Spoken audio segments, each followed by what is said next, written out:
Hi friends, welcome to my mini blog.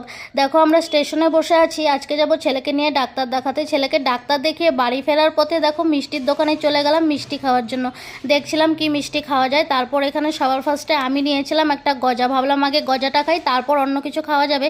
আমি গজাটা নিয়ে নিয়েছি। তারপর ছেলেকে দেওয়া হয়েছিল এখানে দুটো রসমালাই। ছেলে রসমালাই খেতে খুব ভালোবাসে, তাই ওর জন্য দুটো রসমালাই নেওয়া হয়েছে। গজাটা খেয়ে আমি আবার নিয়েছিলাম একটা খাস্তা কচুরি। খাস্তা কচুরিটা চাটনির সঙ্গে খেতে খুব ভালো লাগে। তারপর দেখো চলে এলাম টোটোতে উঠে পড়েছি। এখন চলে যাবে বাড়িতে।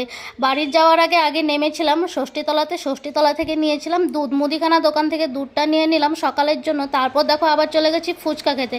বাইরে কোথাও গেলে ফুচকা না খেলে একদম ভালো লাগে না। ফুচকাটা খেয়ে আবার চলে এলাম হেঁটে হেঁটে বাড়ির দিকে। বাড়িতে চলে এসেছি দেখো। আর আমাদের বাইরে দেখো কত সুন্দর কালার করেছে। কালারটা কাদের ভালো লেগেছে অবশ্যই কমেন্টস করবে।